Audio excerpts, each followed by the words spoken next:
Hello my dear students. So locomotion and movement chapter में last session में हमने skeletal system के बारे में पढ़ना स्टार्ट किया था। एंड इफ यू रिमेंबर, इससे रिलेटेड हमने एक चार्ट बनाया था जिसमें हमारी जो बॉडी की 206 बोन्स हैं उसे समझने के लिए दो पार्ट्स में डिवाइड किया गया है, axial skeleton and appendicular skeleton. Axial skeleton में आती हैं इन 206 में से 80 बोन्स और रिमेनिंग 126 बनाती हैं हमारे अपेंडिकुलर स्केलेटन को। इसे याद रखना बहुत ही आसान है। इन 126 में से 120 बोन्स तो अकेले हमारे लिम्स में है, 30 इन ईच लिम्ब यानी 120 बोन्स, एंड रिमेनिंग 6 बोन्स जो हैं वो हमारे गर्डल्स को बनाती हैं, that is pectoral girdle and pelvic girdle, जिसके बारे में हम आज पढ़ेंगे।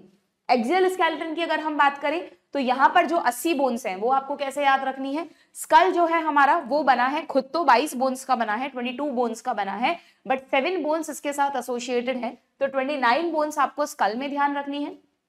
बैकबोन जो है हमारा vertebral column, it is made up of 26 vertebrae. Sternum एक अकेली सिंगल बोन है और इन्हें कनेक्ट करती हुई हमारी 12 पेयर रिब्स यानी कि 24। तो इन चारों को आप प्लस करेंगे तो there will be 80। So 80 bones हमारे एक्सियल स्केलेटन में हैं, जिनके बारे में हम कल डिटेल में पढ़ चुके हैं। Okay, so now we have to study about the appendicular skeleton कि गर्डल्स के बोन्स के क्या स्ट्रक्चर हैं और लिम्ब बोन्स कौन कौन सी होती हैं। ठीक है, तो देखते हैं अपेंडिकुलर स्केलेटन के बारे में एनसीईआरटी में क्या बताया है।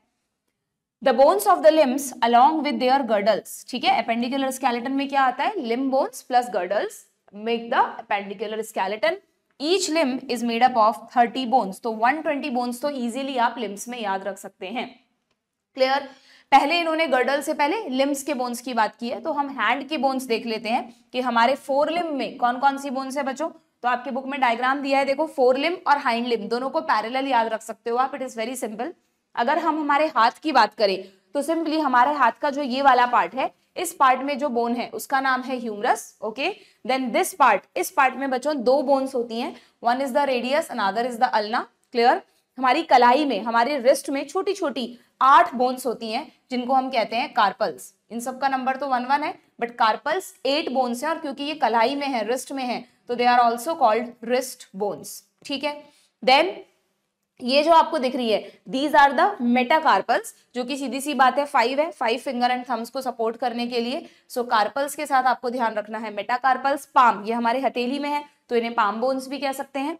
एंड रही बात हमारे फिंगर्स की, तो एक फिंगर एक बोन से नहीं बनी है। देखो हम फिंगर को बीच बीच में से मूव कर सकते हैं, जो मोड़ सकते हैं, क्योंकि यहाँ पर ये 3 अलग अलग बोन्स हैं। तो जैसे आप काउंटिंग करते हो ना, तो फिंगर्स पे तो 9 काउंट करते हो और थंब पे 2 काउंट करते हो, क्योंकि ये आपकी 14 फैलेंजेस हैं। ठीक है, तो इनको आप बोलते हैं फैलेंजेस या सिंपली डिजिट बोन्स। ठीक है, डिजिट वर्ड फिंगर्स के लिए यूज होता है, so they are called digit bones, और इनका नंबर कितना याद रखना है आपको, 14। ठीक है, तो सिंपली अगर आप इसको कैलकुलेट करें तो 3 बोन्स ये हो गई, प्लस 8 11 प्लस 5 16 प्लस 14 30 बोन्स हो गई आपके फोर लिम्ब में। इसी के पैरेलल हाइंड लिम्ब को समझो। हाइंड लिम्ब की अगर हम बात करें, यानी पैर की, लेग के बोन्स की बात करें, तो जैसे हाथ में ह्यूमरस है वैसे पैर में होता है फीमर।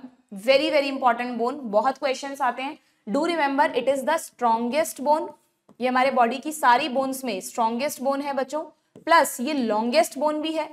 वैसे तो हमारे हाथ पैरों की मैक्सिमम ये जो बोन्स है ना, इनको लॉन्ग बोन्स कहा जाता है, उनमें भी जो सबसे ज्यादा लंबी है वो है हमारी फीमर, यानी कि longest bone. Plus it is also largest bone. Largest का मतलब इसका जो डायमीटर है वो भी बाकी बोन्स के कंपैरिजन में ज्यादा होता है। तो लार्जेस्ट पूछ लें, स्ट्रॉन्गेस्ट पूछ लें या लॉन्गेस्ट बोन पूछ लें, your answer will be femur. ठीक है, देन अब यहां पर एक चीज याद रखना बच्चों, जैसे हमारे हाथ में रेडियस अल्ना है ना, वैसे हमारे पैर में टीबिया एंड फिबुला है, दोनों एक एक है। ठीक है, लेकिन हाथ और पैर में एक फर्क है। क्या? हाथ में एल्बो में कोई अलग से बोन नहीं होती है, elbow is just a joint between these 2 bones. लेकिन पैर में जो हमारा घुटना है, जो हमारा नी है, वो आपने देखा होगा, ऐसा लगता है जैसे नी पे किसी ने कोई कैप, कोई कटोरी पहना रखी है। तो एक्चुअली में हमारी जो नी कैप है ना, वो एक अलग से एडिशनल बोन है जिसको कहा जाता है पटेला बोन। बड़ा इंटरेस्टिंग सा नाम है, पटेला बोन, याद रहता है, नीट में कॉमनली पूछ भी लेते हैं। ठीक है, तो हमारे लिम्ब, हाइंड लिम्ब में एक बोन एडिशनल हो गई, हमारे एल्बो में नहीं है बट नी में है, लेकिन फिर भी नंबर तो हम बराबर बोलते हैं, यहाँ भी 30 यहाँ भी 30। तो इसको बैलेंस करने के लिए टार्सल्स को क्या कर दो, 7। हो सकता है नेचर भी थोड़ा रिदम में काम करती है, तो हमारे पैर, जो हमारे रिस्ट में कार्पल्स हैं वो तो 8 हैं, लेकिन हमारे जो पैर में जो एड़ी है उसमें आपके जो टार्सल्स बोन है वो रहेंगी 7। और अगर कंफ्यूज हो कि कार्पल्स और टार्सल्स में, तो देखो टो हम पैर के लिए यूज करते हैं तो टी फॉर टार्सल्स पैर में होगी, या फिर कार चलाने के लिए हम हाथ से कार चलाते हैं तो कार्पल्स हाथ में होंगी। अगर कभी कभी कुछ बच्चों को कंफ्यूजन होता है इसलिए बता रही हूँ, ठीक है। तो टार्सल्स हो गई 7, बाकी सब सेम रहेंगी। जैसे हाथ में मेटाकार्पल्स है वैसे पैर में मेटाटार्सल्स है, वही 5 रहेंगी। और जैसे हाथ में फैलेंजेस है, सेम नाम यूज करना है, डिजिट बोन्स, वो पैर में भी एक लिम्ब में 14 है, ठीक है। तो बाकी सारा number exactly same to same है, सिर्फ कार्पल्स में 8 की जगह टार्सल 7 कर दिए हैं, टार्सल्स 7 कर दिए। इनको हम एंकल बोन्स बोल सकते हैं क्या, हमारी एंकल बोन्स, ठीक है। और इसकी जगह एक बोन आ गई है पटेला, दैट इज नी कैप, ठीक। तो ये आपको लिम्ब बोन्स इसी तरह इसी सीक्वेंस में याद रखनी है। एक बार फिर से रिवाइज कर लेते हैं, humerus, radius ulna, carpals, metacarpals and phalanges. इसी तरह पैर में फीमर, देन नी कैप यानी patella, then tibia fibula, then ankle में टार्सल्स, देन मेटाटार्सल्स एंड पैर की उंगलियों में फैलेंजेस, ठीक है। आपको भी ऐसे एक दो बार जो फर्स्ट टाइम पढ़ रहे हैं वो मन में रिवाइज करेंगे तो आपको बोन्स के नाम इजीली याद रहेंगे। तो बस इस लिम्ब बोन्स के बारे में एनसीईआरटी में कोई ज्यादा डिटेल नहीं है, बस इन्हीं के सिर्फ नाम ही यहाँ पर आपको दिए हैं। देखो हैंड के बोन्स की बात करें तो humerus, radius and ulna, carpals जिनको रिस्ट बोन बोलते हैं, मेटाकार्पल्स जिनको पाम बोन्स बोलते हैं, एंड फैलेंजेस जिनको डिजिट बोन्स बोलते हैं। इसी तरह अगर हम बात करें पैर की तो पैर में है फीमर, हाँ देखो फीमर को थाई बोन बोल सकते हैं ना, दिस इज थाई पार्ट, तो ध्यान रखना फीमर को थाई बोन भी बोलते हैं। सबके कॉमन नेम याद रखना बच्चों, ठीक है।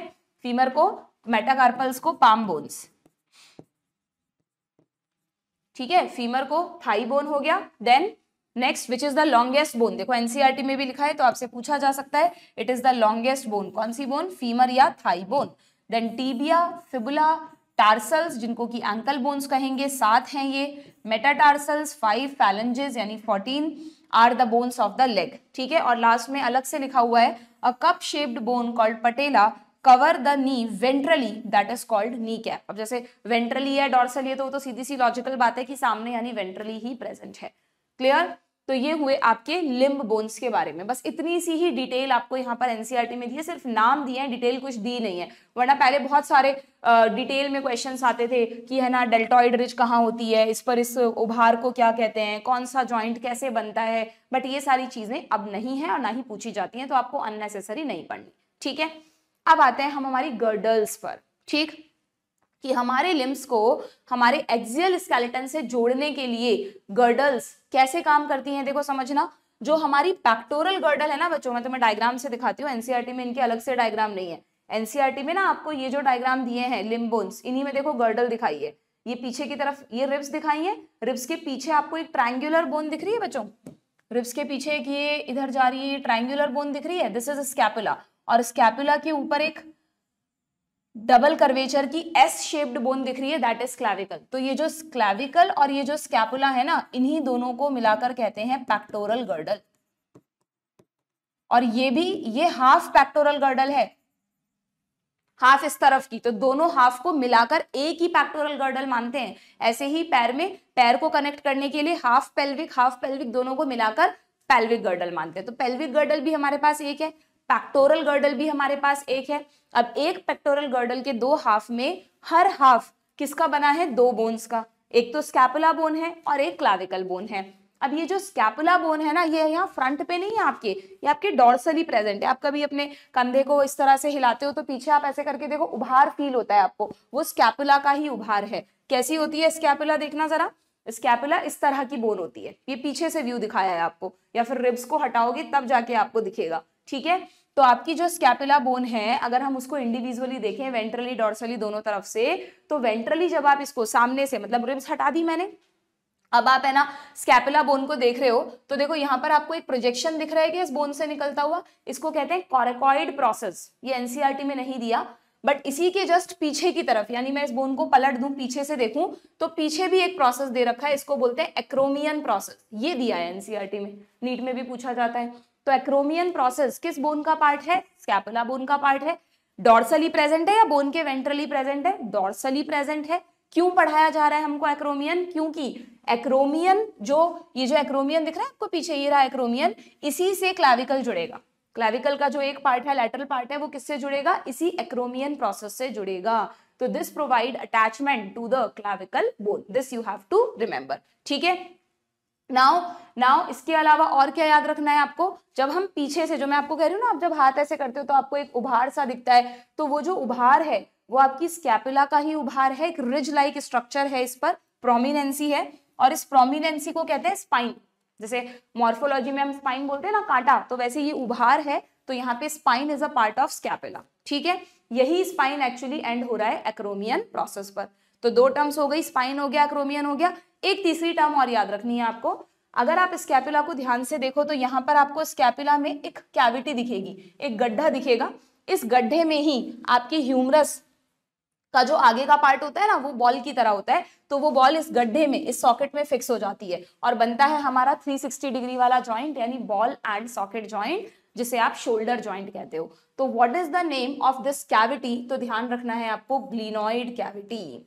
यानी आपको स्कैपुला बोन में तीन चीजें याद रखनी है। अगर हम यहाँ पे बिल्कुल सिंपल वे में ड्रॉ करें तो स्कैपुला बोन में हमको क्या ध्यान रखना है? स्कैपुला बोन में हमको ध्यान रखना है क्या? एक तो आगे वाला प्रोसेस तो आपको पढ़ना ही नहीं है, ठीक है। या ऐसा करते हैं, हम इसको डॉर्सल व्यू मान लेते हैं, इसको हम डॉर्सल व्यू मान लेते हैं, ठीक है। तो अगर हम पीछे से देख रहे हैं तो हमको एक उभार दिखेगा इस पर, ठीक है। इस उभार को क्या कहते हैं? स्पाइन। और इसी स्पाइन का जो एंड पार्ट है, जो एक प्रोजेक्शन निकला हुआ है, इसको क्या कहते हैं? एक्रोमियन प्रोसेस, एक्रोमियन प्रोसेस, ठीक है। और अगर हम सामने से देखें, अगर हम वेंट्रली देखें इस बोन को, तो वेंट्रली हमको यहाँ पर जो उभार दिखता है कॉरेकॉइड प्रोसेस, उसके नीचे यहाँ पर एक अच्छी खासी कैविटी दिखेगी, जिसमें हमारी ह्यूमरस बोन जाकर फिट हो जाएगी, ठीक है। इस कैविटी को क्या कहते हैं? Glenoid cavity. क्या कहते हैं? Glenoid cavity. से छोटे छोटे से डायग्राम्स आप एनसीईआरटी में बना दोगे तो आपको थोड़ा सा रिवीजन करना बाद में आसान हो जाएगा, ठीक है। तो आपको स्कैपुला बोन में तीन टर्म्स याद रखनी है बस। कौन कौन सी? एक तो डॉर्सली स्पाइन, एक्रोमियन प्रोसेस, यहाँ पर कौन अटैच होगा? यहाँ पर आकर क्लैविकल बोन अटैच होगी, और एक आपको ध्यान रखनी है ग्लिनॉइड कैविटी, ठीक है। क्लियर? ये समझ में आ गया आपको स्कैपुला का। देन क्लैविकल के बारे में ज्यादा कुछ डिटेल नहीं है, बस जैसा कि यहाँ पर आपको दिख रहा है, क्लैविकल में दो कर्वेचर्स होते हैं, ठीक है। और ये एक एस शेप्ड बोन है, और क्योंकि ये यहाँ प्रेजेंट होती है जहां हमारी कॉलर होती है ना, यहाँ पे है दोनों, तो मतलब कॉलर के ऊपर, कॉलर की तरह ही प्रेजेंट है ये नेक के पास, इसलिए इसको कॉलर बोन भी कहते हैं। बस, और कुछ नहीं पढ़ना क्लैविकल के बारे में, ठीक है। तो देखें एनसीईआरटी में क्या दिया है। Pectoral and pelvic girdle bone help in the articulation of the upper limb and the lower limb respectively with the axial skeleton. Word to word आपको समझ आना चाहिए अगर आपको कॉन्सेप्ट पता है तो। Each girdle is formed of two half. समझ रहे हो? दोनों girdles की अगर हम बात करें तो each girdle is formed of two halves. यानी ऐसा मत कहना आपकी हमारे पास दो पैक्टोरल गर्डल है, एक ये वाली एक ये वाली, एक ही पैक्टोरल गर्डल है, इसको हाफ और इसको हाफ मानते हैं, ठीक है। तो each half of pectoral girdle consists a clavicle and a scapula. Scapula कैसी बोन है? Scapula is a large triangular flat bone. तीनों वर्ड्स इंपॉर्टेंट हैं, बड़ी है साइज में, ट्राइंगुलर है और फ्लैट एकदम, ठीक है।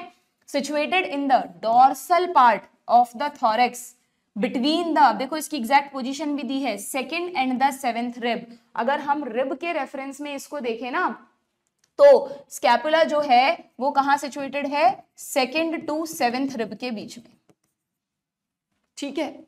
सेकंड टू सेवेंथ रिब के बीच में, मतलब आप यूं समझ लो कि जो हमारी 12 पेयर रिब्स में से जो फर्स्ट 7 ट्रू रिब्स है ना, उनमें से फर्स्ट रिब तो ऊपर की तरफ अटैच है स्टर्नम पे, क्लैविकल को टच करती है वो, इसलिए वो यहाँ पर नहीं दिखाई। बाकी सेकंड से 7th तक रिब्स की जो है पोजीशन के साथ ही स्कैपुला प्रेजेंट होता है, ओके। ये सारे मतलब इंडिविजुअली सारे कीवर्ड्स हैं, सब आपको याद रखना है, क्योंकि अब देखो एनटीए आपसे ज्यादा डिटेल में तो चीजें पूछता नहीं है, तो एटलीस्ट जो एनसीईआरटी में चीजें दी है वो कुछ भी पूछ सकता है प्रिसाइज से प्रिसाइज लेवल पे जाके। तो एनसीईआरटी से पढ़ने का यही कारण है बच्चों आजकल कि आप है ना, कई बार क्या होता है हम उस किसी स्ट्रक्चर के बारे में बहुत कुछ पढ़ लेते हैं और हमें लगता है कि यार अब हमें सब कुछ आता है, बट एनसीईआरटी में तो उसके बारे में 4 ही पॉइंट्स दिए हैं, तो आपको वो सब कुछ क्यों पढ़ना है जब एनटीए पूछ ही नहीं रहा, तो है ना। तो जहां पर समझने के लिए डिटेल में जाना है वहां जाओ, बट जब नीट के लिए याद रखने की बारी आती है तो एनसीईआरटी को ही मल्टीपल टाइम्स रीड करो, ठीक है।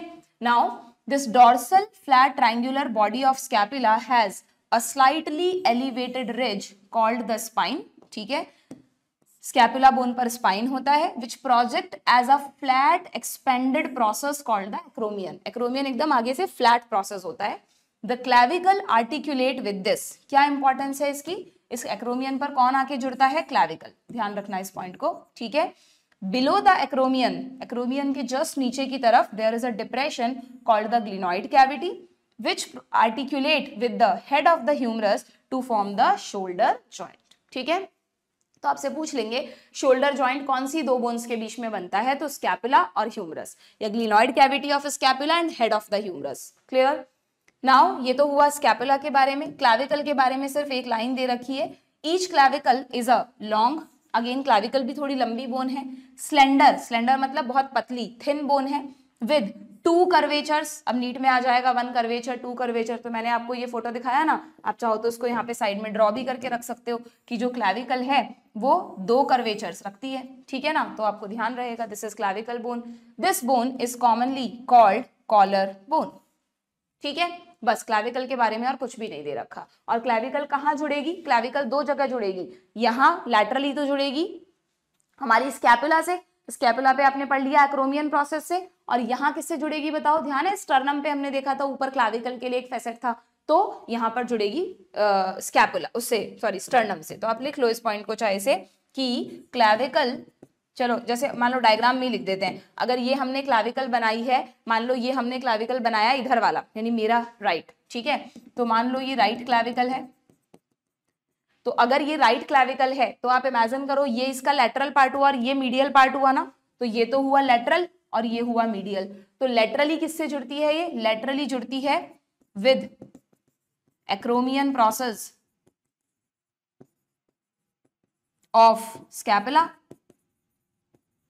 और मीडियली किससे जुड़ती है, विद स्टर्नम, ठीक है। स्टर्नम का स्ट्रक्चर ध्यान है, स्टर्नम में ज्यादा डिटेल दी नहीं थी एनसीईआरटी में, बस हमने देखा था कि स्टर्नम में ऊपर की तरफ, अच्छा स्टर्नम में 3 पार्ट्स होते हैं बच्चों, ये जो ऊपर वाला पार्ट है इसको बोलते हैं manubrium, this is called body of sternum, और नीचे की तरफ एक प्रोजेक्शन होता है उसको बोलते हैं जाइफॉइड प्रोसेस, पहले बहुत पूछते थे अब नहीं है एनसीईआरटी में तो कम कर दिया पूछना, ठीक है, बट आप चाहें तो ये 3 नाम स्टर्नम में याद रख सकते हैं कि ये जो स्टर्नम बोन है हमारी, बहुत सिंपल वे में अगर मैं बनाऊं तो उसमें एक जुगुलर नॉच होती है, ठीक है, उसमें एक जुगुलर नॉच के अलावा क्या होता है, जस्ट अ मिनट, एक जुगुलर नॉच होती है, ये पार्ट होता है मेन्यूब्रियम, फिर यहाँ पर ये इसमें जगह जगह पूरे में फैसेट्स होते हैं, जो चाहो तो ड्रॉ करो या मत करो, ये बॉडी ऑफ द स्टर्नम होता है, और फिर लास्ट में इससे एक प्रोजेक्शन निकला रहता है दैट इज जाइफॉइड प्रोसेस, ठीक है। तो manubrium, manubrium, body of sternum and xiphoid process, ऐसे छोटे छोटे से डायग्राम्स बना लोगे ना तो तुमको लास्ट मोमेंट पर पूरा का पूरा एनसीईआरटी पढ़ना नहीं पड़ेगा, बस बोन्स के लिए डायग्राम देखे और हो गया काम, या पीडीएफ नोट्स उठा के आपने ये जो नोट्स हैं ये देख लिए एक बार फटाफट और हो गया काम, बट फिर भी मैं कहूंगी आप एनसीईआरटी से ही पढ़ो, किसी और जगह से रिवीजन करने से अच्छा है हमेशा एनसीईआरटी को प्रेफरेंस दो, ठीक है, क्लियर। ये तो बात हुई पैक्टोरल गर्डल की। अब आते हैं पेल्विक गर्डल पर। पेल्विक गर्डल का डायग्राम एनसीईआरटी में अलग से नहीं दिया, बस इसी डायग्राम में आपको एक आधा पेल्विक गर्डल दिखाई है, पेल्विक गर्डल का हाफ दिखाया है, और इस हाफ में ध्यान से देखना बच्चों, जो हमारी, पहले मैं आपको दूसरा डायग्राम दिखाती हूँ, ये देखो हमारी पेल्विक गर्डल एक्चुअली इस तरह की होती है, जैसे आप बोलते हो ना हिप बोन, तो एक्चुअली वो क्या है कि हमारा जो पेल्विक गर्डल है वो 2 बोन्स का फ्यूजन है, ये आपको दिख रहा है, यहाँ पर फ्यूज हो रही है ये, this is 1 bone and this is another bone, इन दोनों को इंडिविजुअली बोलते हैं बच्चों हिप बोन या कॉक्सल बोन। तो पेल्विक गर्डल, गर्डल तो एक ही है, pelvic girdle is equal to 2 hip bones और coxal bones fused with each other. कैसे फ्यूज होती है ये, यहाँ पर इनके बीच में एक कार्टिलेजिनस जॉइंट होता है जिसको बोलते हैं, जो आप ह्यूमन रिप्रोडक्शन में भी पढ़ते हो, प्यूबिक सिम्फाइसिस, ठीक है। तो प्यूबिक सिम्फाइसिस, जैसे आपको ध्यान है एक कार्टिलेजिनस जॉइंट और पढ़ा था हमने, इसी तरह ब्लू कलर का बनाया था, इंटरवर्टिब्रल डिस्क याद है आपको, इंटरवर्टिब्रल डिस्क, तो वो किसकी बनी थी, फाइब्रस कार्टिलेज की, बिल्कुल उसी फाइब्रस कार्टिलेज का बना होता है ये प्यूबिक सिम्फाइसिस। तो pubic symphysis is a fibrous cartilage, यानी it is a cartilaginous joint. और हमेशा ध्यान रखना, अभी हम पढ़ेंगे आगे कि जो कार्टिलेजिनस जॉइंट्स जहां जहां नेचर ने बनाए हैं ना, वहां पर मूवेबिलिटी बिल्कुल फ्री नहीं है, बल्कि थोड़ी लिमिटेड मूवेबिलिटी है। ठीक है, तो कार्टिलेजिनस जॉइंट है प्यूबिक सिम्फाइसिस। तो दो हिप बोन प्यूबिक सिम्फाइसिस से वेंट्रली सामने की तरफ जुड़ी रहती हैं। ठीक है, अब ये एक, अगर मैं एक हिप बोन की बात करूं, एक कॉक्सल बोन की बात करूं ना, तो एक्चुअली में one coxal bone is a fusion of 3 bones. ये 3 बोन्स इस तरह फ्यूज हो रखी हैं कि आपको दिख भी नहीं रहा कि वो तीनों अलग अलग कहाँ हैं। तो अगर हम जस्ट समझने की कोशिश करें तो ये जो आपको बड़ी सी बोन दिख रही है ना एक, लगभग आप ये वाला पार्ट मान लो, ये पार्ट है बच्चों इलियम। ये कौन सी बोन है, लिखा होगा यहाँ, मैं दोबारा लिख देती हूँ, इलियम। ये इंटेस्टाइन वाला इलियम नहीं है, देखो इंटेस्टाइन में तो ILEUM होता है, ये ILIUM है। अब इंटेस्टाइन वाली स्पेलिंग तो आप 9th से पढ़ते आए हो, तो वो तो आपको याद है ना। तो ये आई अगर लिखा हुआ है तो ही वो बोन है। पहले जब नीट में बहुत क्वेश्चन आता था इन टॉपिक्स पे, तो ऑप्शन में ये वाला इलियम भी होता था और ये भी होता था, तो आपको ये चीज ध्यान रखनी है। ठीक है, तो एक बड़ी सी इलियम बोन हो गई। इलियम के बाद ये नीचे की तरफ आपको दिख रही है ये बोन, ये होती है इशियम, सॉरी ये होती है प्यूबिक बोन। ये कौन सी बोन है, this is the pubic bone. इसीलिए प्यूबिक बोन से आपस में जुड़ रहे हैं ना, इसलिए इसको प्यूबिक सिम्फाइसिस बोलते हैं। और इन इलियम और प्यूबिक के बीच में यहाँ पर मैं एग्जैक्टली नहीं बता सकती आपको, है ना, यहाँ पर होती है इशियम बोन। तो 3 बोन्स का फ्यूजन होता है, ilium, ischium and fusion and pubis. Ilium, ischium, pubis. ठीक है, तो आपको ध्यान रखना है, लिखा भी आपकी एनसीईआरटी में, आप हाईलाइट कर लो इस पॉइंट को। Each coxal bone is formed by fusion of 3 bones, ilium, ischium and pubis. ठीक है, ilium, ischium and pubis, you have to remember this. और जिस पॉइंट पर तीनों बोन्स जुड़ती हैं, इलियम, इशियम, प्यूबिस, इसी पॉइंट पर यहां पर आपको मिलेगी एक कैविटी। जैसे स्कैपुला में ग्लिनॉइड कैविटी थी, वैसे यहाँ पर भी एक कैविटी होती है। उस कैविटी में फीमर का हेड फिट हो जाता है। तो फीमर का हेड फिट होने से जो हमारे पैर का जो जॉइंट होता है ना, आप अपने पैर को ऐसे 360 डिग्री पर रोटेट करो खड़े होकर, तो जो जॉइंट आपको फील हो रहा है that is called hip joint, उसको कहते हैं हिप जॉइंट। ठीक है, ये हमारे बॉडी का दूसरा बॉल एंड सॉकेट जॉइंट है, क्योंकि आप अपने पैर को अगर ऐसे ऐसे गोल गोल घुमाओगे तो 360 डिग्री में घुमा सकते हो, है ना, आगे पीछे इधर तो कर ही रहे हो, प्लस 360 डिग्री में भी घुमा सकते हो, लेकिन आप नी को नहीं घुमा सकते 360 डिग्री में। तो 360 डिग्री में आप जनरली बॉडी के 2 जॉइंट्स को बहुत इजीली घुमाते हो, तो शोल्डर जॉइंट, एक हिप जॉइंट, और इन दोनों का ही स्ट्रक्चर इस तरह का है कि एक कैविटी में एक बॉल फिट हो रखी है, इसलिए ये दोनों हमारी बॉडी के कौन से जॉइंट्स हैं, बॉल एंड सॉकेट जॉइंट। ठीक है, समझ में आ गई क्या बात आप लोगों को। तो कहां पर होता, इस सॉकेट का नाम क्या है भाई, जैसे वहां पे ग्लिनॉइड कैविटी था ना, इस सॉकेट को कहते हैं बच्चों एसिटाबुलम, ये लिख रहा, इस सॉकेट को कहते हैं एसिटाबुलम। ये मैंने इलियम बहुत नीचे तक बना दिया, ये इलियम है, ये प्यूबिस है, इशियम है, सॉरी। ठीक है, इसको, इस कैविटी को क्या कहते हैं, इसको कहते हैं एसिटाबुलम। एसिटाबुलम, ये सब डायग्राम्स आपको बनाने नहीं है, जस्ट हल्का सा बस दिमाग में याद रखना है, क्योंकि इतना डिटेल नहीं पूछेंगे आपसे। आपको तो बस इतना सा बताया है कि जो पेल्विक गर्डल है उसमें 2 कॉक्सल बोन्स हैं, हर कॉक्सल बोन 3 बोन्स का फ्यूजन है, that is ilium, ischium, pubis. और जहां पर ये तीनों बोन्स फ्यूज हो रही हैं, at the point of fusion, ठीक है, there is a cavity called acetabulum to which the thigh bone articulate and form, लिख लो यहाँ पर, and form which joint, and form hip joint.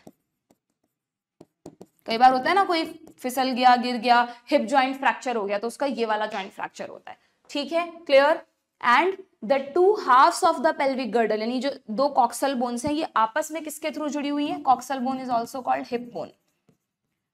The 2 halves of the pelvic girdle meet ventrally जुड़ी हुई हैं to form the very important structure pubic symphysis। जब आप human reproduction पढ़ते हो तो वहां पढ़ते हो कि प्रेगनेंसी की लास्ट फेज में प्यूबिक सिम्फाइसिस थोड़ा रिलैक्स होने लगता है, मतलब इस जॉइंट को थोड़ा इस तरह का इसमें चेंजेस कर देते हैं, जिससे कि जब चाइल्ड बर्थ हो तो वहां पर चाइल्ड के निकलने के लिए स्पेस क्रिएट हो सके। ठीक है, तो इसलिए प्यूबिक सिम्फाइसिस का रिलैक्सेशन करने के लिए रिलैक्सन हार्मोन ह्यूमन रिप्रोडक्शन में पढ़ते हैं, वो इसी प्यूबिक सिम्फाइसिस की बात हो रही होती है। ठीक है, और देखो लिखा है pubic symphysis contain fibrous cartilage, यानी it is a cartilaginous joint, it is a cartilaginous joint. अच्छा, यहाँ पर एक बात और बता देती हूँ अब मैं तुमको, कि जब हम जॉइंट्स वाला टॉपिक पढ़ेंगे ना, अब इसके बाद ही पढ़ रहे हैं, तो वहां पर क्या होता है, जॉइंट्स के 3 टाइप्स होते हैं, एक होता है फाइब्रस जॉइंट, एक होता है कार्टिलेजिनस जॉइंट, और एक होता है साइनोवियल जॉइंट। साइनोवियल जॉइंट को तो अभी जाने दो।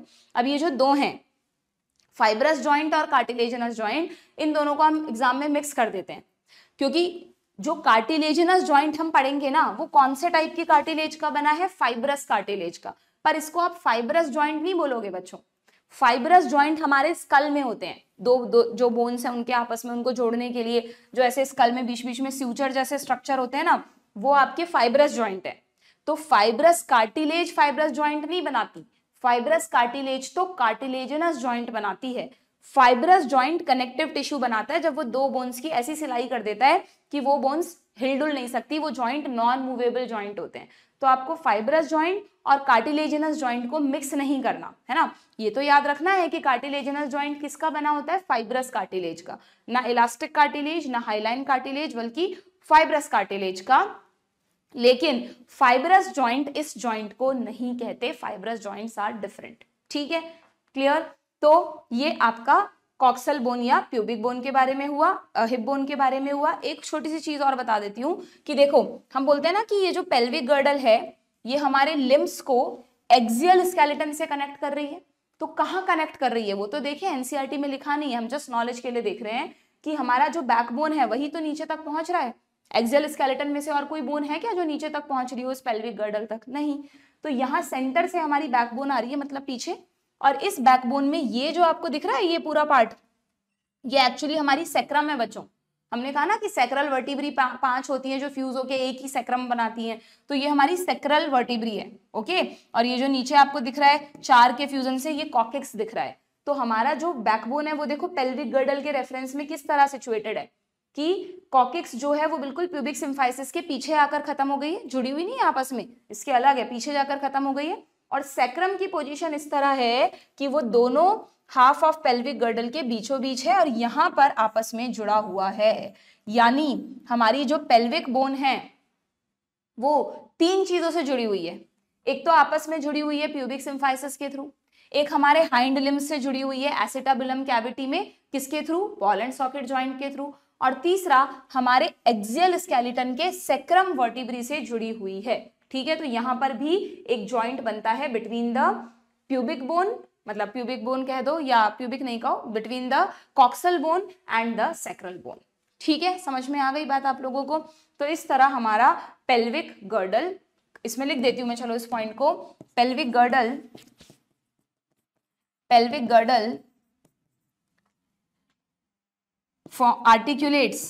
articulates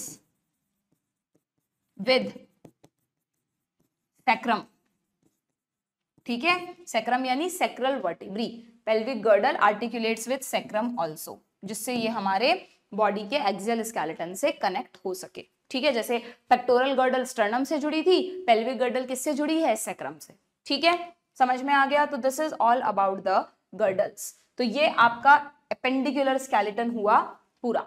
तो हमने पूरा स्केलेटल सिस्टम पढ़ लिया, सारी बोन्स में जो जो इंपॉर्टेंट चीजें थी मैंने आपको बता दी हैं। अब इस चैप्टर में एंड में आपको थोड़ा सा जॉइंट्स के बारे में बताया बच्चों। बहुत सिंपल सी बात है, जॉइंट्स क्या है, you know, joints are very essential for all type of movements, ठीक है। स्पेशली हम स्केलेटल मूवमेंट्स की बात करें जिसमें हमारे बॉडी के बोनी पार्ट्स इन्वॉल्व हैं, भाई जैसे यूरिनरी ब्लैडर का मूवमेंट है, इंटेस्टाइन में पेरिस्टाल्सिस है, वहां कोई जॉइंट्स नहीं चाहिए। जॉइंट्स कहाँ चाहिए, वहां पर जहां हमारे बोनी पार्ट्स इन्वॉल्व हैं, जहां हमारी बोन्स हैं, जहां हमारी स्केलेटल मसल्स हैं, ठीक है। सो लोकोमोटरी मूवमेंट इसी में आएगा क्या, लोकोमोशन स्केलेटल मसल से ही करते हैं, बोन्स की हेल्प से ही करते हैं, clear.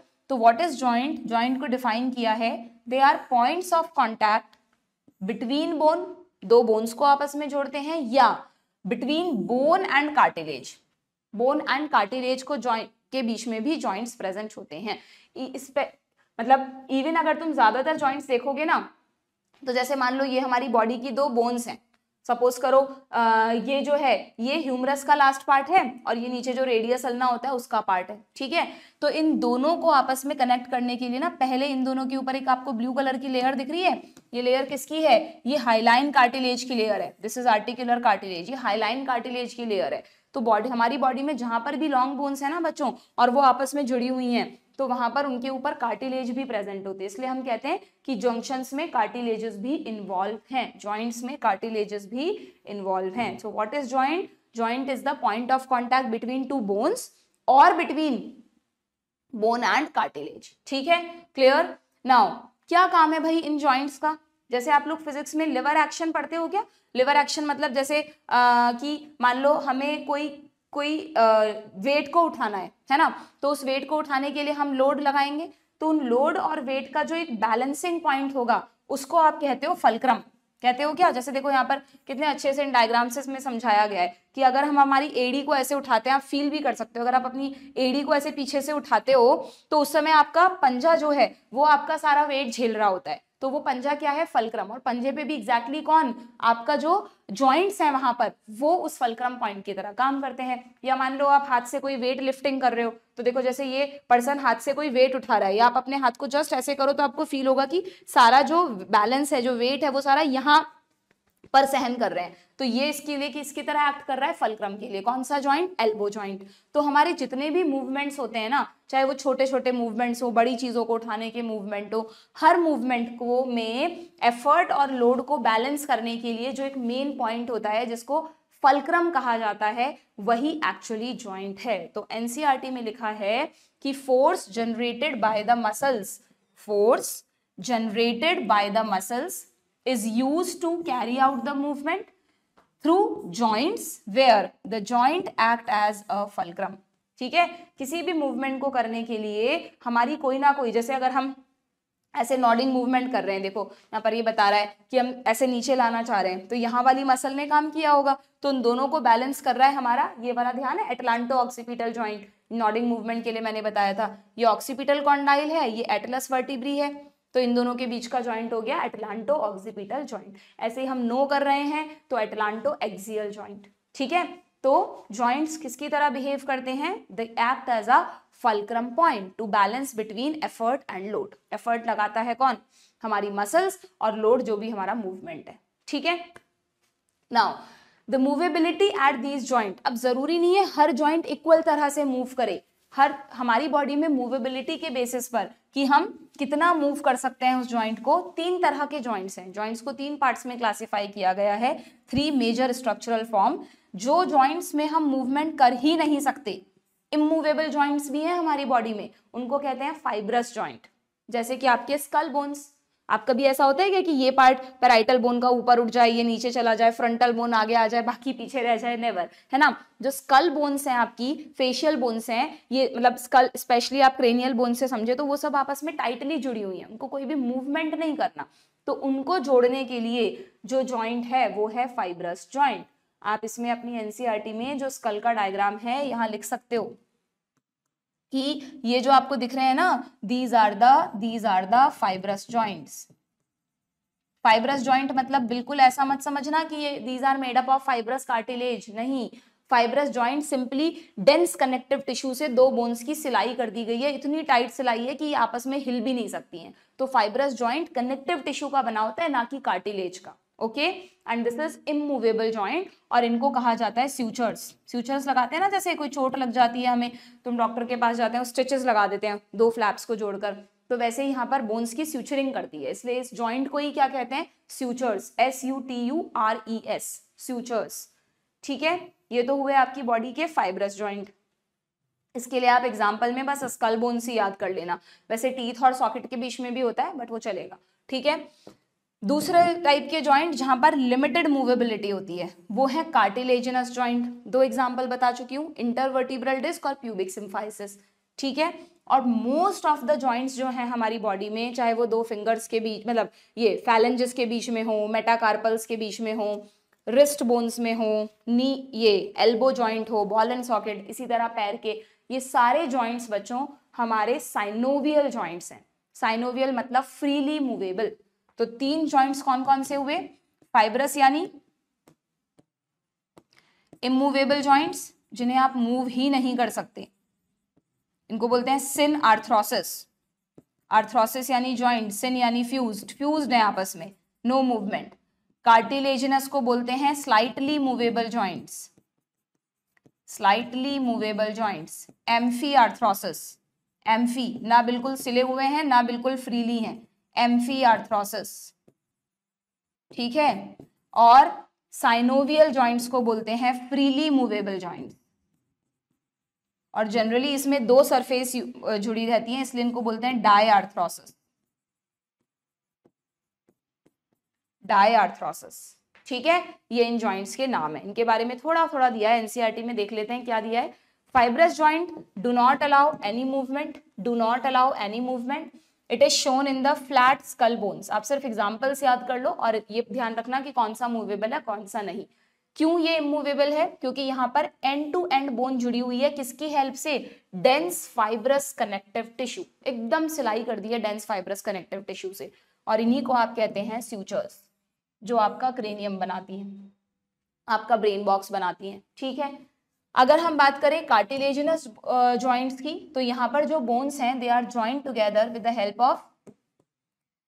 The help of cartilage, जैसे कि example joint between adjacent vertebrae in the vertebral column, और इस जॉइंट को क्या कहते हैं, नाम भी लिख लो इसका, इंटरवर्टिब्रल डिस्क, इंटरवर्टिब्रल डिस्क, ठीक है। और दूसरा एग्जाम्पल क्या याद रखोगे? एक एग्जाम्पल तो ये हो गया, दूसरा याद रखोगे आप इसमें प्यूबिक सिम्फाइसिस। कौन से टाइप की कार्टिलेज है यहाँ पर? हमारी बॉडी में जनरली 3 तरह की कार्टिलेज होती है ना, एक तो इलास्टिक कार्टिलेज, एक फाइब्रस कार्टिलेज और एक होती है हाइलाइन कार्टिलेज। तो यहाँ पर फाइब्रस कार्टिलेज प्रेजेंट है बच्चों। यहाँ पर ये कौन सी कार्टिलेज है? This is fibrous cartilage, but इसको फाइब्रस जॉइंट नहीं बोलते, इसको कार्टिलेजिनस जॉइंट बोलते हैं, और ये लिमिटेड मूवमेंट परमिट करता है। ऐसा नहीं कि कितना भी कैसे भी मूव कर लो, और ऐसा भी नहीं कि मूवमेंट नहीं करवा रहा, मूव करवा रहा है, बट एक लिमिटेड वे तक। जैसे हमारी बैकबोन है, हम एक लिमिटेड वे तक ही बैकबोन को मूव कर सकते हैं ड्यू टू इंटरवर्टिब्रल डिस्क। जरूरत से ज्यादा वेट उठाने की या अलग अलग पोस्चर्स ट्राई करेंगे एकदम से तो स्लिप डिस्क की प्रॉब्लम हो सकती है, मैंने बताया था, ठीक है। देन नेक्स्ट आते हैं सबसे इंपॉर्टेंट हमारे साइनोवियल जॉइंट्स। कौन से जॉइंट्स? साइनोवियल जॉइंट्स, जिन पर सबसे ज्यादा क्वेश्चन पूछे जाते हैं। इनमें ऐसा क्या खास है कि ये फ्रीली मूवेबल है? लिखा है दे शो कंसिडरेबल मूवमेंट, ये रहा, दे शो कंसिडरेबल मूवमेंट। क्यों भाई, ऐसा क्या खास है? यहाँ पर भी आपके फिजिक्स का एक कॉन्सेप्ट काम करता है। जैसे आप फिजिक्स में पढ़ते हो कि मशीनों में जब पार्ट्स आपस में घिसते हैं तो फ्रिक्शन होता है, और फ्रिक्शन की वजह से डैमेज होगा। डैमेज को कम करने के लिए उनमें लुब्रिकेंट्स डालना पड़ता है ना, मशीनों में ग्रीस वगैरह लगाते हैं व्हीकल्स में। क्यों? क्योंकि वो ऑयल या ग्रीस क्या करता है? फ्रिक्शन को कम करने का काम करता है, जिससे डैमेज ना हो। तो हमारी बॉडी में जहां जहां नेचर ने साइनोवियल जॉइंट्स बनाए हैं ना, वहां पर देखो क्या किया, वहां पर जॉइंट को ना एक ऐसे कैविटी की तरह बनाया है। जैसे आप इसको ना 3D में इमेजिन करो, ये तो इन्होंने क्या किया है, बीच में से सेक्शन ले लिया। अगर ये पूरी बोन है और ये भी पूरी बोन है, तो इन दो बोन्स के ऊपर पहले तो हाइलाइन कार्टिलेज की कवरिंग लगा दी। यहाँ पर हाइलाइन होती है, किसकी? हाइलाइन कार्टिलेज की कवरिंग लगा दी। और फिर ऐसे 3D में इमेजिन करना कि अगर ये दो बोन्स हैं तो इन दोनों बोन्स को कवर करते हुए एक मेम्ब्रेन बनाई है, एक इधर भी और इधर भी, ऐसे करके पूरा अंदर एक बॉल की तरह पैक कर दिया है इस स्ट्रक्चर को, ठीक है। दोनों के बीच में गैप छोड़ा है। अब ये जो मेम्ब्रेन है ना, ये मेम्ब्रेन क्या करती है? मेम्ब्रेन मतलब सेल्स की ही बनी होगी, टिश्यू की ही बनी होगी। ये मेम्ब्रेन, इसको बोलते हैं साइनोवियल मेम्ब्रेन। इसकी सेल्स हमेशा फ्लूइड सिक्रीट करती रहती हैं। तो हमारा ये जो कैप जैसा स्ट्रक्चर बन गया पूरा, इसके अंदर यहाँ पर बीच में सब जगह क्या भरा हुआ है? फ्लूइड भरा हुआ है। यहाँ पे सब जगह इस पूरे में एक फ्लूइड भरा हुआ है, जिसको बोलते हैं साइनोवियल फ्लूइड। इस कैविटी को बोलते हैं साइनोवियल कैविटी, और इस फ्लूइड को बोलते हैं साइनोवियल फ्लूइड। लगातार ये जो साइनोवियल मेम्ब्रेन दिख रही है ना आपको बाहर की तरफ, ये मेम्ब्रेन ऐसे पूरे में है 3D में चारों तरफ, ठीक है। वो एक फ्लूइड सिक्रीट करती रहती है, और फ्लूइड की प्रेजेंस की वजह से अगर ये जॉइंट्स फ्रीली मूव कर रहे हैं तो फ्रिक्शन की वजह से डैमेज नहीं होगा। फ्लूइड यहाँ पे लुब्रिकेंट का काम करेगा। आपने अक्सर सुना होगा जैसे जैसे एज बढ़ती है तो जो एल्डर्स होते हैं उनके जॉइंट्स में स्पेशली घुटनों में बहुत दर्द रहने लगता है, क्योंकि जैसे जैसे एज बढ़ती है थोड़ा थोड़ा ये साइनोवियल मेम्ब्रेन फ्लूइड बनाना कम कर देती है। अगर फ्लूइड कम बनेगा तो वो थोड़ा भी काम करेंगे तो क्या होगा? यहाँ पर फ्रिक्शन की वजह से डैमेज होगा। डैमेज की वजह से जो भी स्ट्रक्चर्स हैं ये थोड़े थोड़े इनमें स्वेलिंग आने लगती है, इन्फ्लेमेशन होने लगता है, जिसे आप सिंपली कहते हो अर्थराइटिस। आर्थ्रो यानी जॉइंट, आइटिस यानी इन्फ्लेमेशन। तो जो जोड़ों का दर्द है सिंपल, जो एज बढ़ने के साथ होता है, दैट इज आर्थराइटिस। वो क्यों होता है? डॉक्टर उसको नॉर्मल भाषा में समझाते हैं, भाई आपके जोड़ों का ग्रीस कम हो गया है। तो ग्रीस का मतलब साइनोवियल फ्लूइड कम हो गया है। इसीलिए बढ़ती एज के साथ डॉक्टर बोलते हैं कि आपको वॉक करना जरूरी है, क्योंकि हमारे जॉइंट्स का पता है क्या नेचर होता है? कि जितना जैसे बोलते हैं ना, अगर एक मशीन काम करती रहेगी तो सही रहेगी, खाली पड़ी रहेगी तो जंग लग जाएगी, बिल्कुल वैसे ही अगर हम हमारे जॉइंट्स को मूव करवाते रहेंगे, उनसे फंक्शन मतलब एक्टिव रहेंगे, एक्टिवली वर्क करेंगे, उतना ही ज्यादा साइनोवियल फ्लूइड ये बनाते हैं और उतना ही डैमेज कम होता है। अगर आप डेली बैठे रहते हो और फिर महीने में एक बार सोचो कि हम है ना 10 किलोमीटर की दौड़ लगाएं, तो वो गलत तरीका है, क्योंकि ऐसा करने से तो बल्कि आप अपने जॉइंट्स को और डैमेज करते हो। अब डेली थोड़ा थोड़ा चलो, साइकिलिंग करो, वॉक करो, जो कि आजकल के लाइफस्टाइल से गायब है, तो आपके जॉइंट्स हमेशा काम करेंगे। अपने गाँवों में देखा होगा कि गाँव में जो भी लोग होते हैं वो 90 ईयर्स तक भी साइकिलिंग कर लेते हैं, खेतों में काम कर लेते हैं, उन्हें तो कोई जोड़ों का दर्द नहीं होता। क्यों? क्योंकि वो फिजिकली एक्टिव रहते हैं, है ना। एक तो वो चेयर वगैरह पे नहीं बैठते, जनरली नीचे जमीन पे उकड़ू बैठते हैं, तो उससे उनके जॉइंट्स पर हमेशा फोर्स रहता है, काम करता रहता है, साइनोवियल फ्लूइड बनता रहता है, तो उनके जॉइंट्स हेल्दी रहते हैं और उनको आर्थराइटिस नहीं होता। शहरों में आजकल हम पलंग पे बैठते हैं, चेयर पे बैठते हैं, नीचे तो बैठना ही लगभग खत्म कर दिया है, तो हमारे जॉइंट्स धीरे धीरे कमजोर हो जाते हैं, खराब हो जाते हैं, इन्फ्लेमेशन हो जाता है उनमें। ठीक है ना, समझ में आया। तो साइनोवियल जॉइंट्स जो हैं वो हमारी बॉडी के सिर्फ घुटने में ही नहीं, ये हमारा एल्बो जॉइंट हुआ, हमारा ये ball and socket joint, wrist joint, ये सब हमारे साइनोवियल जॉइंट है। सब जगह लगभग इस तरह का ही थोड़ा स्ट्रक्चर प्रेजेंट है। क्लियर? तो साइनोवियल जॉइंट की क्या खासियत है? Synovial joint is characterised by presence of a fluid filled synovial cavity between the articulating surface of the two bones. ठीक है, इसको याद रखने के लिए आप इस तरह ड्रॉ कर सकते हैं कि सपोज ये एक बोन है, ये दूसरी बोन है। पहले तो इस बोन पर हाइलाइन कार्टिलेज की एक लेयर होती है और फिर इसको कवर करते हुए मेम्ब्रेन होती है। इस मेम्ब्रेन को भी प्रोटेक्ट करने के लिए आपने देखा बाहर एक और एडिशनल मेम्ब्रेन भी है जिसको आर्टिकुलर कैप्सूल बोलते हैं। ठीक है, बट इतनी डिटेल में नहीं भी जाओगे तो चलेगा। ये जो मेम्ब्रेन है ये लगातार फ्लूइड सिक्रीट करती रहती है, that is called synovial fluid. आप लेबल कर देना, hyaline cartilage, synovial membrane, and this is synovial cavity with synovial fluid. ठीक है, क्लियर? इन्हीं जॉइंट से हम लोकोमोशन करते हैं, दूसरे मूवमेंट्स करते हैं। अब बहुत सारे जॉइंट्स हैं ये, तो इनको फर्दर क्लासिफाई किया गया है। कुछ एग्जाम्पल्स आपको यहाँ पर दिए गए हैं, एक बार इस डायग्राम से समझ लो। पहला जॉइंट आपका शोल्डर जॉइंट और आपका हिप जॉइंट, ये है बॉल एंड सॉकेट जॉइंट। कौन सा? Ball and socket joint. ठीक है, दूसरा जॉइंट, इसके बाद यहां आ जाओ आपके एल्बो में। अब देखो आपने कभी नोटिस किया, आप एल्बो को इधर मूव कर सकते हो बट इधर नहीं ले जा सकते, तो ये वन डायरेक्शनल मूवमेंट है, किसी भी एक डायरेक्शन में मूव कर सकते हो, ऑपोजिट नहीं। ऐसे ही घुटने को आप अपनी बॉडी के पीछे की तरफ मोड़ सकते हो, आगे नहीं ला सकते। इनको कहते हैं हिंज जॉइंट। जैसे दरवाजे में हिंज बनाते हैं ना कि दरवाजा एक ही तरफ खुले और बंद हो, बात अलग है कि हम ऐसा हिंज बनाए आजकल कि दरवाजे दोनों डायरेक्शन में खुलते हैं, बट मोस्टली दरवाजे पर जो हिंज वो इस तरह बनाया जाता है कि दरवाजा किसी एक तरफ खुलेगा और फिर बंद हो जाएगा, तो इसकी तरह ये वर्क कर रहे हैं एक ही डायरेक्शन में, दैट्स वाई हिंज जॉइंट। तो हिंज जॉइंट में एल्बो भी आता है और नी जॉइंट भी आता है। ठीक है, हिंज जॉइंट में एल्बो भी आता है और नी जॉइंट भी आता है। क्लियर? अब ये हो गया, ये हो गया, बॉल एंड सॉकेट हो गया, हिंज हो गया। अब इधर आ जाओ, ये जो हमारी रिस्ट में कार्पल्स हैं, ये कार्पल्स आपस में एक दूसरे से ग्लाइडिंग जॉइंट के थ्रू जुड़ी रहती हैं। किसके थ्रू जुड़ी रहती है? इसमें नहीं लिखा, एनसीईआरटी में लिखा हुआ है, ये रहा ग्लाइडिंग जॉइंट, ग्लाइडिंग जॉइंट। ठीक है, between the carpals and between the tarsals also. जो आप अपनी एडी को घुमाते हो चारों तरफ, या कार्पल या अपनी रिस्ट को ऐसे ऐसे घुमा रहे हो, है ना, ये सारे जो मूवमेंट कर रहे हो उसमें कार्पल्स एक दूसरे पर फिसल रही हैं, ऐसे समझ लो, तो ग्लाइड कर रही है, दैट्स वाई ग्लाइडिंग जॉइंट। ठीक है, तो फर्स्ट हो गया बॉल एंड सॉकेट जॉइंट, जिसके एग्जांपल्स मैंने आपको लिखवा दिए, यहाँ लिख लेना दोनों एग्जांपल्स कौन कौन से, एक तो हिप जॉइंट और एक शोल्डर जॉइंट। दूसरा हिंज जॉइंट, जिसमें कि knee joint and elbow joint.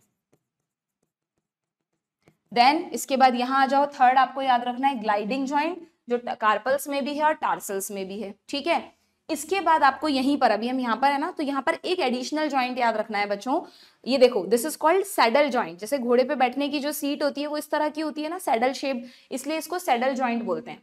आप सोचो कि अगर हमें नेचर ने ये सैडल जॉइंट नहीं दिया होता, अगर हमारा अंगूठा बाकी उंगलियों की तरह ऐसे पैरेलल होता, तो है ना, हम चीजों को इजीली पकड़ नहीं पाते बच्चों। अगर हमारे जैसे पैर का अंगूठा है वो तो बिल्कुल स्ट्रेट है उंगलियों के पैरेलल, अगर ये अंगूठा भी हमारा ऐसा होता तो हमें चीजों को ग्रिप करने में प्रॉब्लम आती। हम इजीली चीजों को ग्रिप क्यों कर पाते हैं? Because of this free movement of thumb, और वो किसकी वजह से? इस स्पेशल सैडल जॉइंट की वजह से।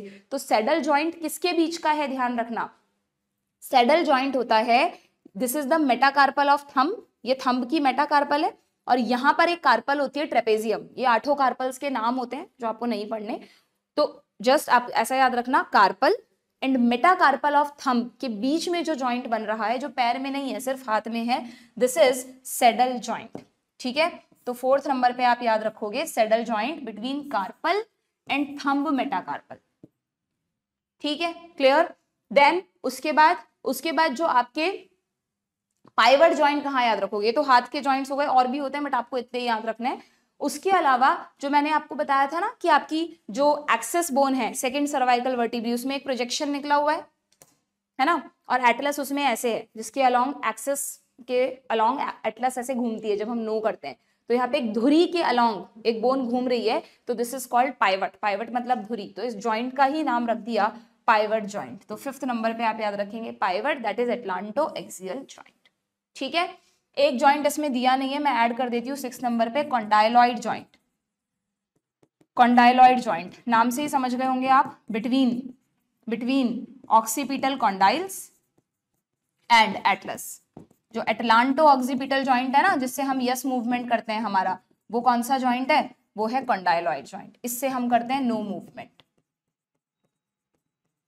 This is atlanto axial joint. ठीक है, तो ये देखो यहाँ पर दे रखा है क्या, सेडल जॉइंट, ये रहा सेडल जॉइंट। ठीक है, सेडल जॉइंट कहाँ बताया इन्होंने, ये रहा। ठीक है, आपके metacarpal of thumb and carpal के बीच में, कौन सी कार्पल, ट्रेपेजियम, नहीं याद रखोगे तो भी चलेगा।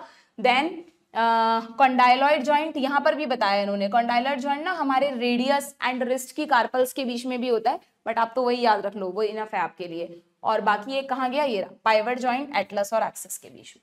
ठीक है, this is pivot joint. Okay, तो कौन कौन से हो गए साइनोवियल जॉइंट्स में, ball and socket, hinge joint, gliding joint, saddle joint, और यहां पर 2, एक तो पाइवट जॉइंट और एक कॉन्डाइलॉइड जॉइंट। क्लियर, तो ऐसे करके 6 साइनोवियल जॉइंट्स आपको याद रखने हैं। डन, यहां तक क्लियर है सारी चीजें। नाउ अब आते हैं हम जॉइंट्स के बाद नेक्स्ट पार्ट पर, लास्ट में डिसऑर्डर्स के बारे में दे रखा है, कुछ 4-5 डिसऑर्डर्स हैं मसल्स और बोन्स के मिलाकर। ठीक है, तो सबसे पहले मसल का एक बहुत ही कॉमन डिसऑर्डर है बच्चों, मायस्थीनिया ग्रेविस। मायस मतलब कॉमन, मतलब बहुत क्वेश्चन पूछा जाता है इस पर। इसका मतलब क्या है, देखो, मायो मतलब मसल, एस्थीनिया मतलब होता है वीकनेस, और ग्रेविस का मतलब होता है सीवियर वीकनेस ऑफ मसल। कई बार हम किसी मसल को बहुत ज्यादा काम करते हैं तो थक जाते हैं ना, थकान हो जाती है, फटीग हो जाता है। बट अगर मान लो एक ऐसा डिसऑर्डर जिसमें हमारी मसल काम करना ही बंद कर दे एकदम से, सपोज स्केलेटल मसल ऐसा लगे कि आपको आपका हाथ ही पैरालाइज हो गया, बिल्कुल काम नहीं कर रही, तो उस कंडीशन को कहते हैं myasthenia gravis, severe weakness, you can say temporary paralysis of skeletal muscle. ये डिसऑर्डर सिर्फ स्केलेटल मसल में ही है। अगर स्मूथ मसल्स में ऐसा हो जाता, आपकी रेस्पिरेटरी मसल्स काम करना बंद कर देती अचानक, कभी भी तो ब्रीथ ही नहीं कर पाता पर्सन, कार्डियक मसल काम करना बंद कर देती, हार्ट पंप ही नहीं करता, तो मायस्थीनिया ग्रेविस आपको किस में मिलेगा, स्केलेटल मसल में मिलेगा। क्यों हुआ भाई ऐसा, अचानक इतनी फटीग, वीकनिंग, पैरालिसिस जैसा क्यों फील हुआ। जिसको भी मायस्थीनिया ग्रेविस की प्रॉब्लम होती है ना, कई बार 1-2 आर्टिकल्स में भी आया कि अमिताभ बच्चन को भी इस तरह के 2-3 बार अटैक आए शूटिंग के दौरान, कि अचानक से ऐसा होता है कि उस पर्सन का पैर या हाथ काम करना बंद कर देता है, 2-3 दिन हॉस्पिटलाइज करना पड़ता है। ऐसा कुछ नहीं है कि कोई जानलेवा डिसऑर्डर है, बस उस जितने टाइम ये प्रॉब्लम रहेगी, अटैक होगा इस डिसऑर्डर का, उतने टाइम उसकी एक पर्टिकुलर स्केलेटल मसल काम नहीं कर पाएगी। क्यों हुआ ऐसा, what is the reason behind that. तो देखो बहुत सिंपल सी बात है। पहली बात तो ये एक ऑटो इम्यून डिसऑर्डर है। जितने भी ऑटो इम्यून डिसऑर्डर है वो साइंटिस्ट को भी नहीं पता कि भैया इसका कारण क्या है। समझते हो क्या ऑटो इम्यून डिसऑर्डर का मतलब, आपका इम्यून सिस्टम ही आपका दुश्मन बन जाए, ऐसे डिसऑर्डर्स होते हैं ऑटो इम्यून डिसऑर्डर। आपको पता है कि जब भी हमारी बॉडी में कोई फॉरेन एंटीजन आता है तो हमारा इम्यून सिस्टम उसके खिलाफ एंटीबॉडी बनाता है जिससे वो एंटीजन मर जाए। बट कुछ केसेस में, कुछ पर्सन्स में ऐसा देखा गया है कि उसका इम्यून सिस्टम अपने ही एंटीजन्स के खिलाफ एंटीबॉडी बना देता है। ऐसा नहीं सारे एंटीजन्स के खिलाफ एक साथ बना दिया पर्सन ही मर जाएगा, कुछ पर्टिकुलर एंटीजन्स के खिलाफ उसने एंटीबॉडी बना दी, और वो भी ऐसा नहीं हमेशा बना रहा है, कुछ पर्टिकुलर टाइम पर। जब मैंने कहा ना इसका अटैक होगा, तो वो जिस भी ऑर्गन के खिलाफ उसने एंटीबॉडी बनाई है वो ऑर्गन काम नहीं करेगा ना। अब इस डिसऑर्डर में क्या होता है, देखो किसके अगेंस्ट बनती है एंटीबॉडी, एनएमजे के अगेंस्ट बनती है। एनएमजे पढ़ा था क्या हमने, न्यूरोमस्कुलर जंक्शन, कि अगर ये एक एक्सॉन है जिसमें सिनेप्टिक वेसिकल्स हैं और ये सार्कोलेमा है, ध्यान है, मसल की लेयर सार्कोलेमा, तो हमने कहा था कि इसमें एसीएच भरा रहता है और यहाँ पर एसीएच रिसेप्टर्स होते हैं सार्कोलेमा पर। जैसे ही एसीएच रिलीज होता है, अपने रिसेप्टर्स पर बाइंड होता है, तो मसल को सिग्नल मिलता है और मसल काम करती है, पढ़ा था हमने। तो हुआ क्या, जिसको भी ये ऑटो इम्यून डिसऑर्डर होगा उसमें अचानक कभी भी हम उसका immune system in ACH receptors के अगेंस्ट एंटीबॉडी बना देगा।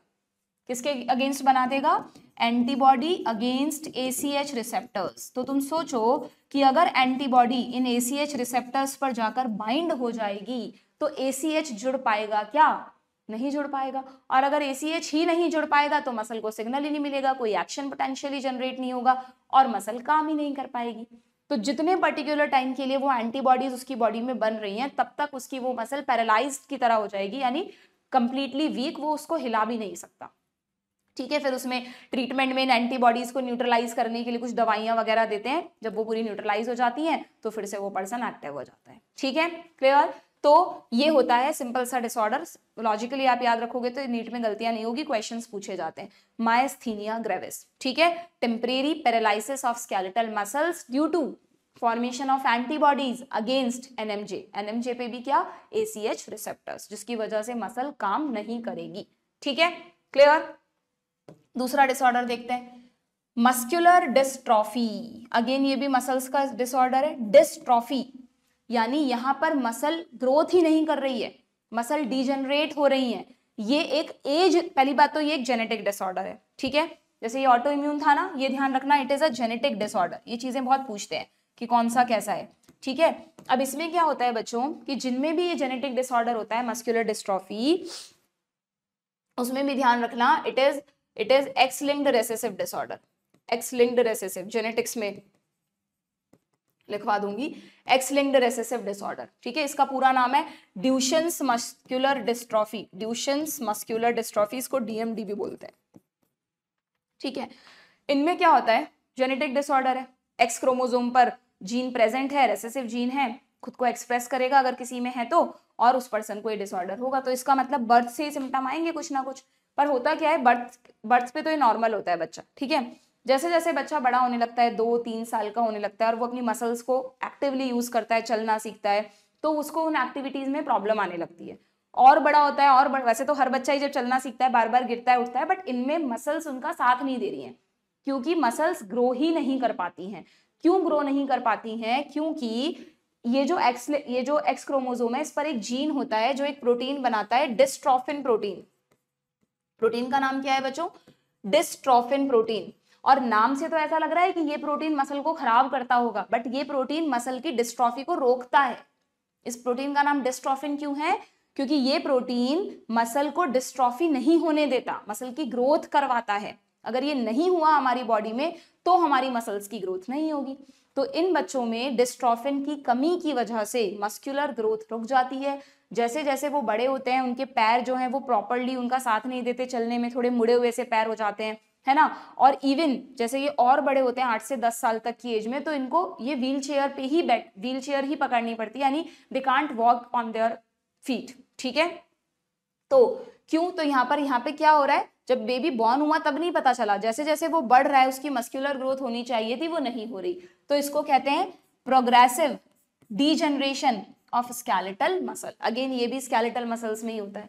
ठीक है, लेकिन हाँ यहाँ तो तुम्हारे लिखा है स्केलेटल मसल। अच्छा, मोस्टली वर्ड लगा दिया ना, देखो, क्योंकि इस डिसऑर्डर को तुम्हें तो डिटेल में नहीं पढ़ना इतना, लेकिन इस पे 1-2 मूवीज भी बनी है, मुझे नाम ध्यान नहीं आ रहा। तो जिनको ये डिसऑर्डर होता है ना, उनमें क्या होता है, जैसे 10-12 ईयर्स की एज तक तो स्केलेटल मसल्स ही इन्वॉल्व होती हैं, बट फिर धीरे धीरे जब वो 13-14 प्यूबर्टी वाली एज में पहुंचता है तो उसकी स्मूथ मसल्स भी इन्वॉल्व होने लग जाती हैं, ब्रीदिंग पे इफेक्ट आने लग जाता है, उसको मास्क वगैरह से ऑक्सीजन देनी पड़ती है, फिर कार्डियक मसल्स पे भी इफेक्ट आ जाता है, and person will die later on. Generally 16, 17, 18 साल तक या उससे पहले ही ये बच्चे, मतलब दीज विल डाई। ठीक है, तो muscular dystrophy is a progressive degeneration of skeletal muscle, mostly later on smooth muscle, and it is genetic disorder, X-linked recessive disorder है। क्यों हुआ, क्योंकि बॉडी में डिस्ट्रोफिन प्रोटीन नहीं बन रहा। क्लियर। समझ में आ गया।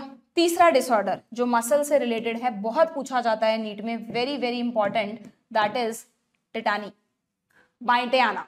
बहुत कॉमन सी चीज है बाइंटे आना, है ना। कई बार हम सर्दियों में बहुत ज्यादा हमें फील होता है कि ठंड, बहुत ज्यादा ठंड में हम बैठे हैं, तो कई बार पैर ऐसे अकड़ सा जाता है और फिर वो ऐसे अकड़ा ही रहता है थोड़ी देर तक, फिर थोड़ा सा मसाज वगैरह करते हैं, तेल लगाते हैं, तब जाके उसमें ब्लड सर्कुलेशन अच्छा होता है और फिर हम उस पार्ट को सीधा कर पाते हैं। हाथ में भी आ जाता है कई बार। तो इस बाइंटे आने को ही सिंपली कहते हैं टेटानी।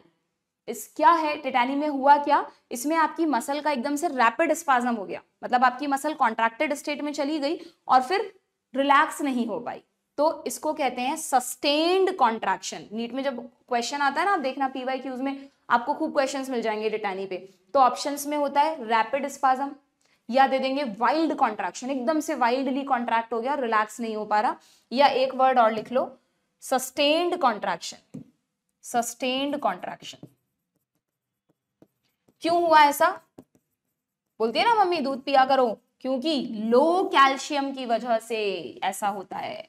ठीक है, कैल्शियम का सोर्स हमारे लिए सबसे ज्यादा क्या है, वेजिटेरियन लोगों के लिए दूध और डेयरी प्रोडक्ट्स हैं। ठीक है, जो एग खाते हैं उनको तो वहां से भी या दूसरी चीजों से भी मिल जाता है, लेकिन वेजिटेरियंस के लिए तो मेनली मिल्क और डेयरी प्रोडक्ट्स ही कैल्शियम का सोर्स है। तो अगर किसी की बॉडी में कैल्शियम डेफिशिएंसी है तो उन लोगों में बाइंटे आने की प्रॉब्लम ज्यादा देखी गई है, क्योंकि ये जो पूरा मैकेनिज्म है, जब नर्व मसल को सिग्नल देती है वहां पर भी कैल्शियम आयंस इन्वॉल्व होते हैं और मसल के कॉन्ट्रैक्शन में भी कैल्शियम आयंस इन्वॉल्व होते हैं। तो लो कैल्शियम की वजह से एक्चुअली में क्या होता है, यहाँ पर ना जो नर्व इंपल्स है वो डिस्टर्ब हो जाती है, वो प्रॉपरली नहीं जा पाती, इसलिए वो कॉन्ट्रैक्ट तो हो जाती है मसल, बट वापस रेस्टिंग स्टेट में कुछ समय के लिए नहीं आती। ठीक है, तो तुम यहाँ पर लिख लेना ऐसा क्यों होता है, due to disturbed nerve impulse transmission, nerve impulse transmission. ठीक है, डन, समझ में आ गए तीनों डिसऑर्डर्स। तो ये मसल से रिलेटेड 3 डिसऑर्डर याद रखने, तीनों इंपॉर्टेंट हैं, मायस्थीनिया ग्रेविस, मस्कुलर डिस्ट्रॉफी और टेटानी। और हाँ, एक नाम और बता देती हूँ तुम्हें मैं, एक मायोटोनिक डिस्ट्रॉफी भी होता है, जेनेटिक्स में खूब पढ़ते हो उसके बारे में भी, बहुत आता है नीट में क्वेश्चन, डिटेल नहीं है सिर्फ नाम है। ये भी एक जेनेटिक डिसऑर्डर है, ऑटोसोमल डोमिनेंट डिसऑर्डर है ये, इसमें भी मसल्स की डिस्ट्रॉफी होती है, कारण कुछ और होता है। ठीक है, तो इन दोनों को मिक्स नहीं करना है आपको, ऑप्शंस में ध्यान से देखना है क्या लिखा हुआ है।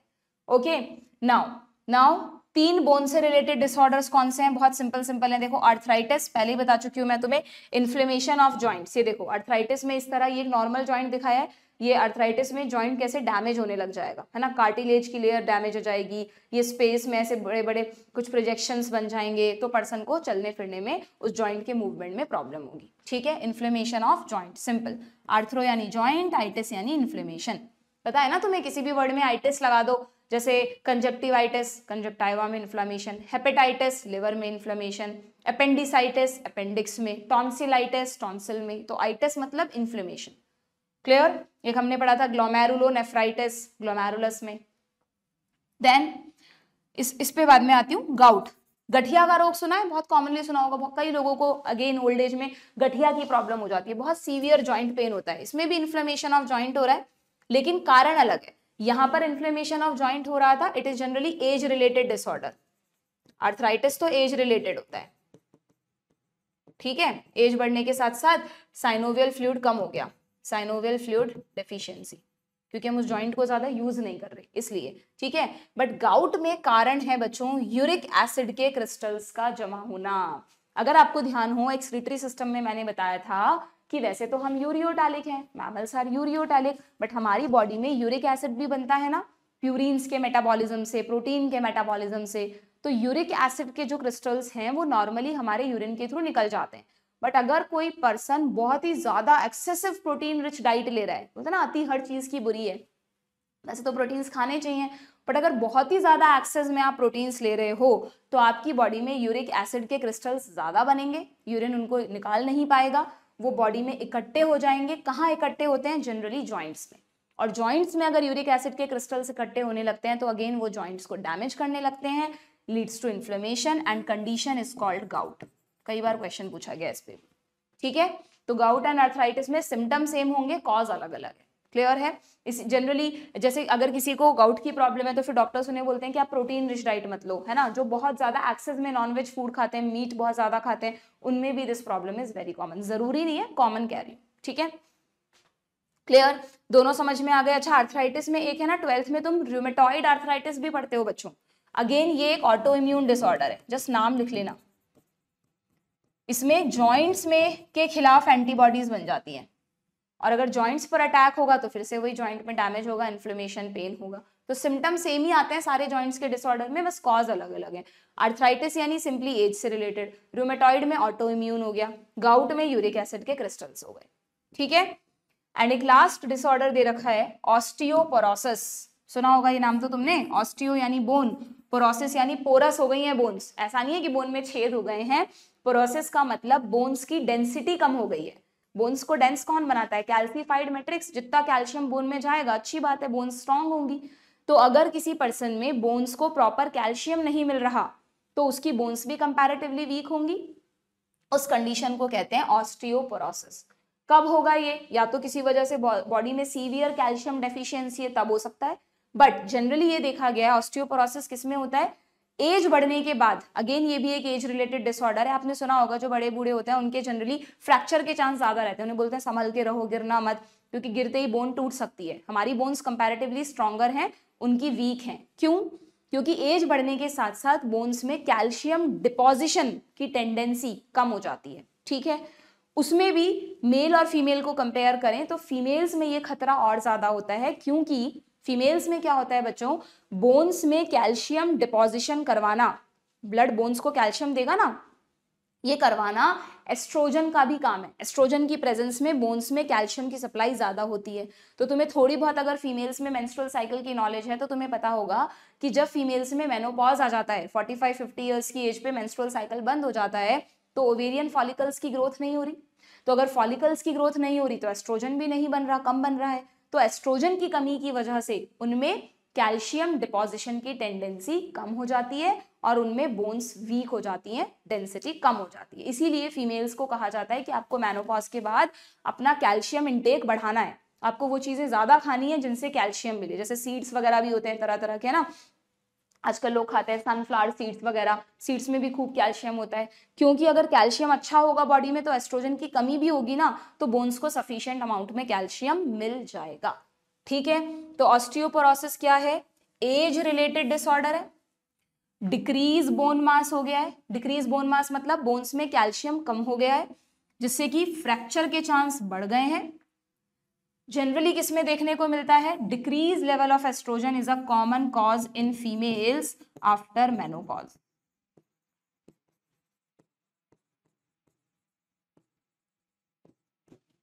ठीक है, आ गया समझ में? बस this is all about this chapter. Clear?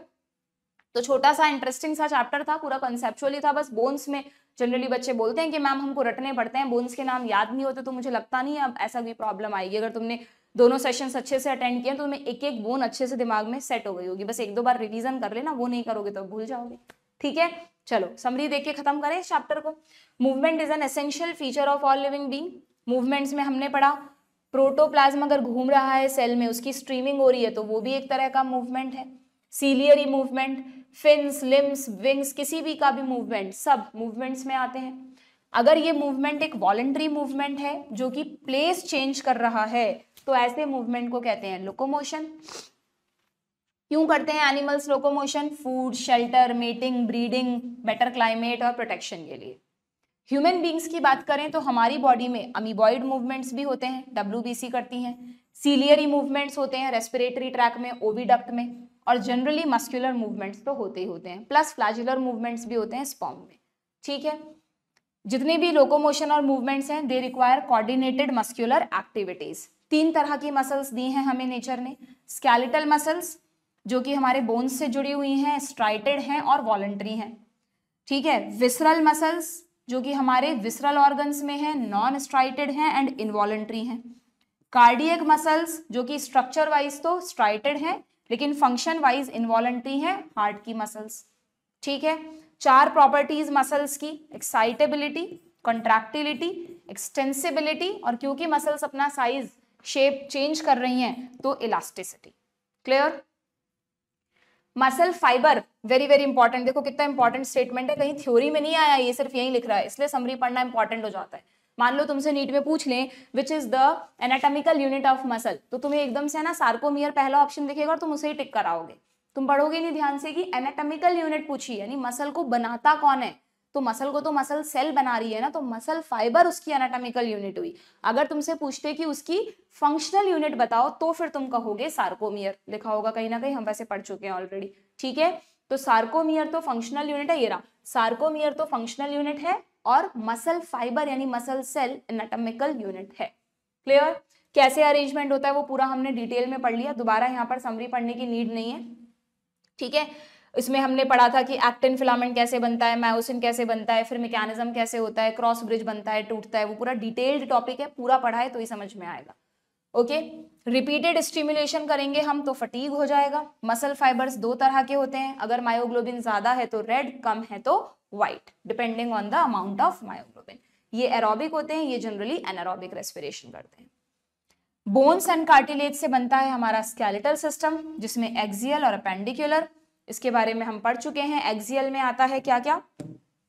Axial में आता है बैकबोन, स्कल, रिब्स, स्टर्नम, और अपेंडिकुलर में आता है लिम्ब एंड गर्डल्स। जॉइंट्स की बात करें तो जॉइंट्स तीन तरह के हैं, फाइब्रस, कार्टिलेजिनस एंड साइनोवियल, जिनमें से synovial joint allow considerable movement and play a significant role in locomotion. ठीक है, this is all about this chapter.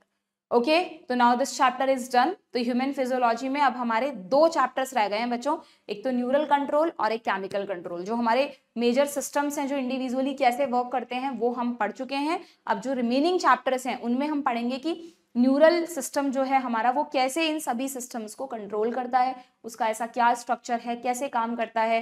Chemical control में हमारा एंडोक्राइन सिस्टम कौन कौन से हॉर्मोन्स बनाता है।